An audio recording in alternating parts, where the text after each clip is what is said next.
Bonjour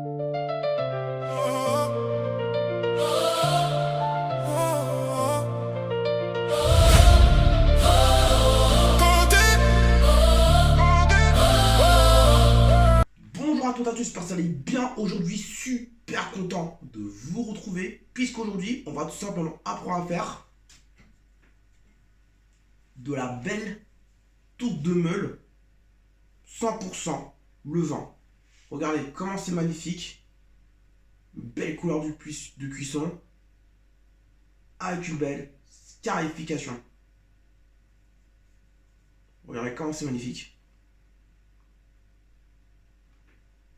Donc, comme vous l'aurez compris,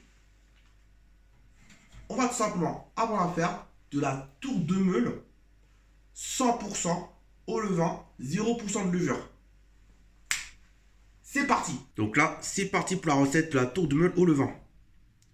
Donc là, on va prendre pour 1600 g de pâte, 755 g de farine de blé type 80, 530 g d'eau, 265 g de levain pâteux qui est en train de rafraîchir juste là-bas. Je sais pas si vous voyez bien. 15 g de sel et enfin 40 g d'eau pour le bassinage. Donc là tout de suite on va tout simplement faire un mélange à la main.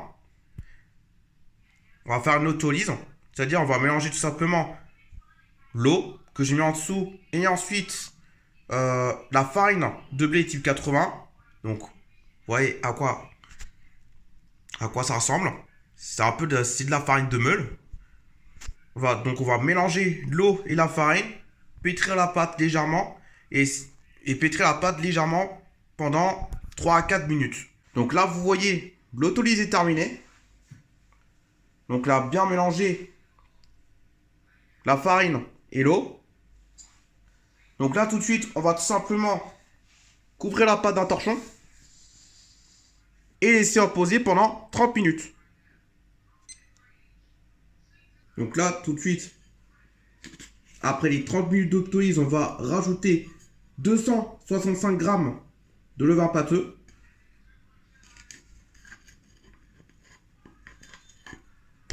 Et ensuite, 15 g de sel.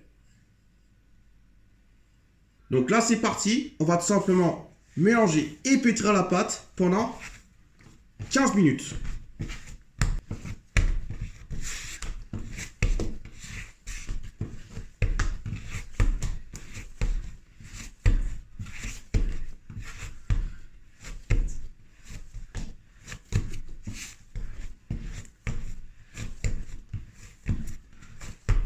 Donc on voit que la pâte est déjà assez collante et assez élastique. Puisqu'on a hydraté la pâte pour l'instant à 70% en taux d'hydratation. Ce qui explique pourquoi c'est vraiment élastique et ça colle beaucoup aux mains.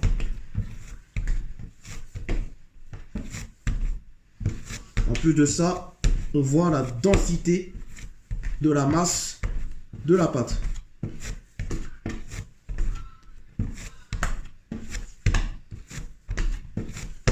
Donc là, ça va faire 5 minutes qu'on pétrit.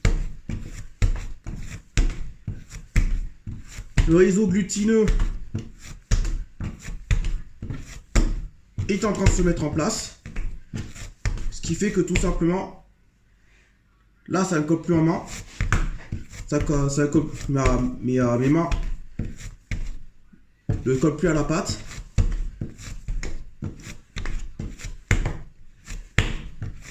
En plus de gagner en force.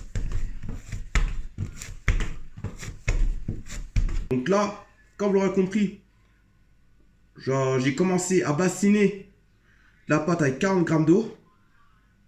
Donc, on fait ça petit à petit. Voilà. Et le but du bassinage, c'est de faire gagner la pâte en élasticité et en alvéolage.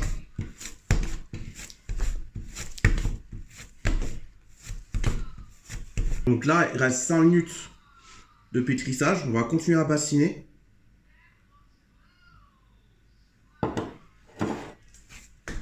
Et l'avantage du bassinage, c'est qu'en plus de faire gagner la pâte en élasticité, en alvéolage, on lisse la pâte lorsqu'on la pétrit. Et un autre détail très intéressant,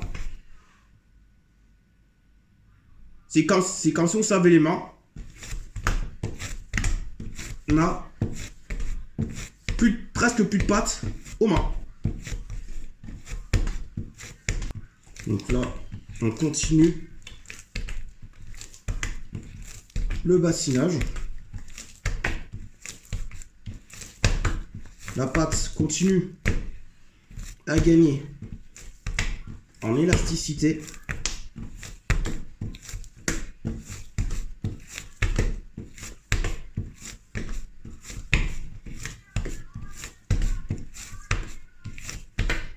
Et je n'ai presque plus de pâte aux mains.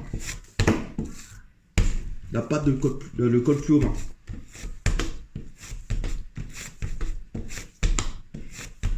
Donc là, je viens de finir de bassiner. Il reste 2 minutes de pétrissage. La pâte continue en élasticité et va gagner en alvéolage. La pâte va être bien lisse. Et la pâte ne colle plus aux mains. Et j'ai presque plus de pâte aux mains. Ensuite, pour tous ceux qui voudront bassiner plus, allez-y, il n'y a pas de souci. Il y a certains boulangers qui pétrissent la pâte à pain de meule et qui hydratent jusqu'à 90% en taux d'hydratation. Il y a certains boulangers qui le font. Donc là, on a fini le pétrissage. Et regardez comment la pâte est élastique.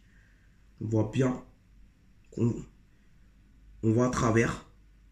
C'est magnifique. Donc ça, c'est signe que la pâte est bien pétrie. Donc là, tout de suite, on va tout simplement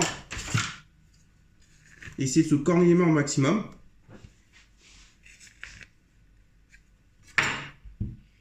Et ensuite,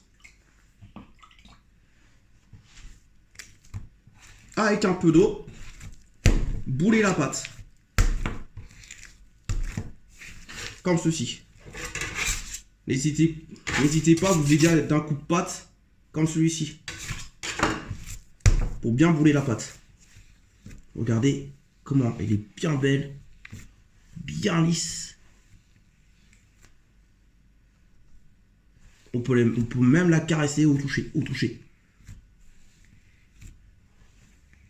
Donc là tout de suite, on va tout simplement prendre la pâte bien boulée comme ceci.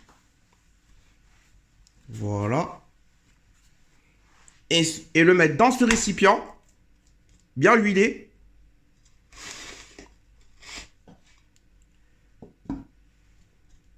On le ferme d'un couvercle. Vous pouvez aussi le couvrir d'un torchon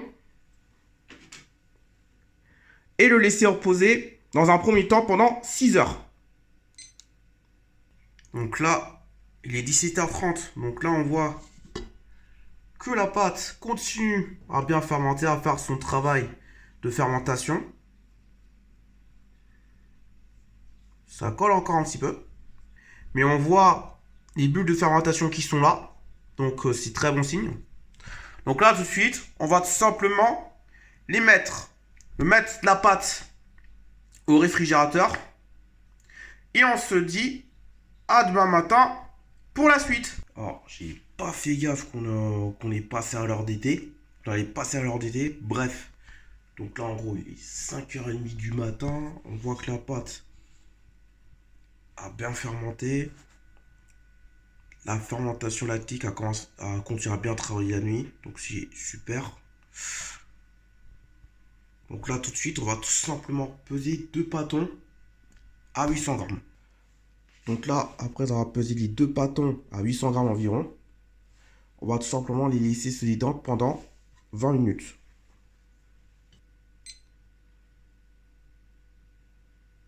En attendant, ce qu'on va faire, c'est qu'on va prendre les 2 bâtons en osier,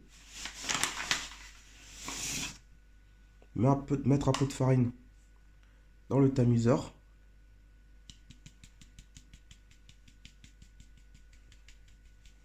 et fariner l'intérieur des bâtons en osier comme ceci.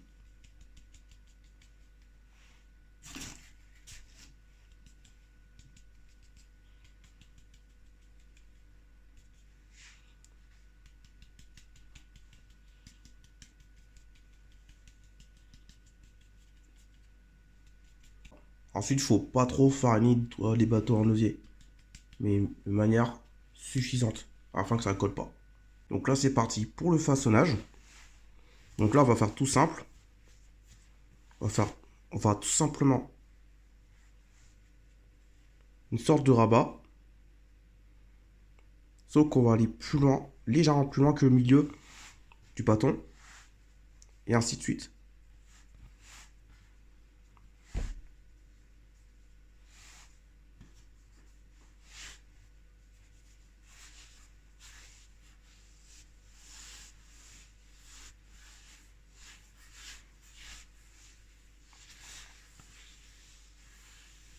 Et voilà. Jusqu'à former une boule.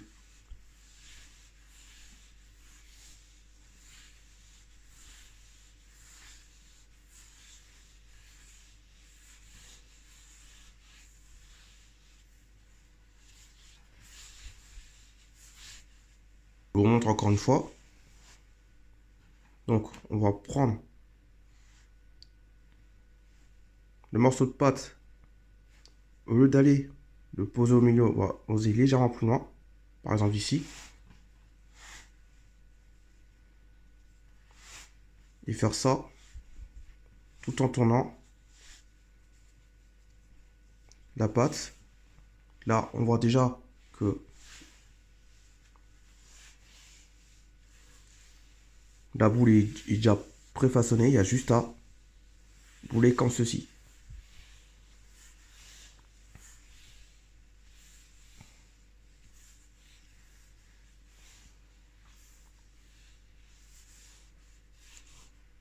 Et voilà. Ensuite, avec le coupe-pâte, on va tout simplement la prendre comme ceci et mettre dans le bâton à l'envers. Voilà.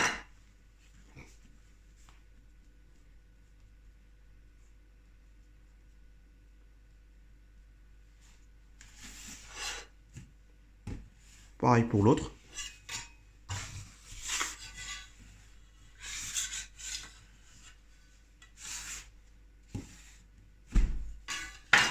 Et voilà.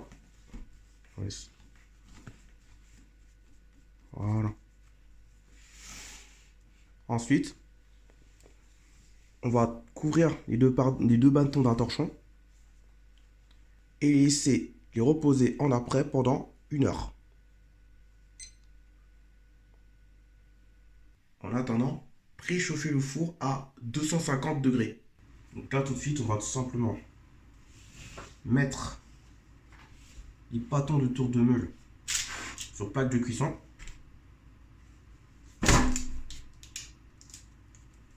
Voilà.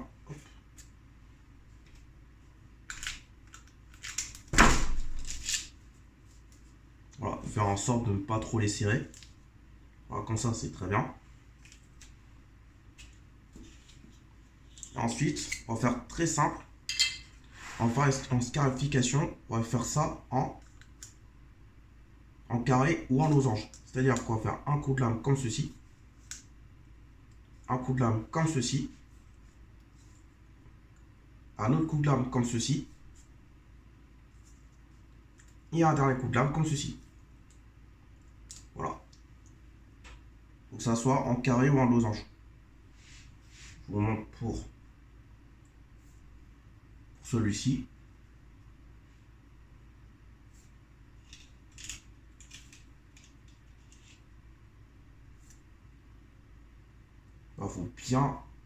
Faut pas hésiter à bien appuyer sur le coup de lame.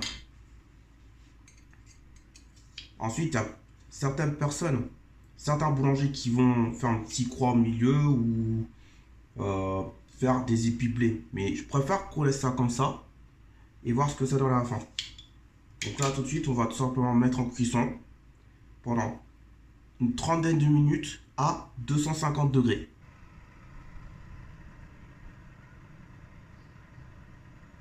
Donc là, on va faire un petit séchage avant de le sortir du four. Un petit séchage qui va durer 5 minutes environ. En tout cas, on voit déjà le résultat que ça va donner. Sans que ça va être génial. Alors, ça vient de sortir du four. Et le résultat est tout simplement incroyable. Ça a bien craché. Le lamage a bien craché au four.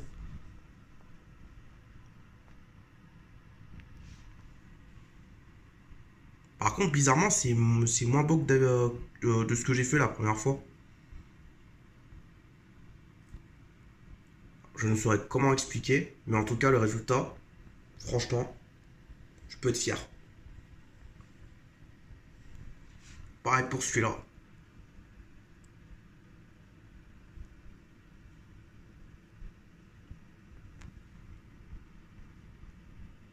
Un lamage qui a bien lamé au four.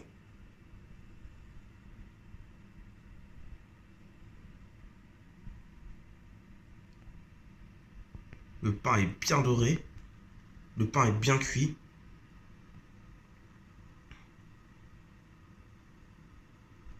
Donc voilà ce que ça donne. Une touffe de meule. 100% au levain. Et voilà, c'est déjà terminé. J'espère que cette vidéo tuto t'aura plu. N'hésite pas à mettre un pouce bleu à cette vidéo, de la commenter, de la partager. Et surtout, n'oublie pas de t'abonner à ma chaîne, surtout sur la route des 2000 abonnés. D'ici là, prenez soin de vous et on se dit à très vite pour une nouvelle vidéo tuto. Ciao.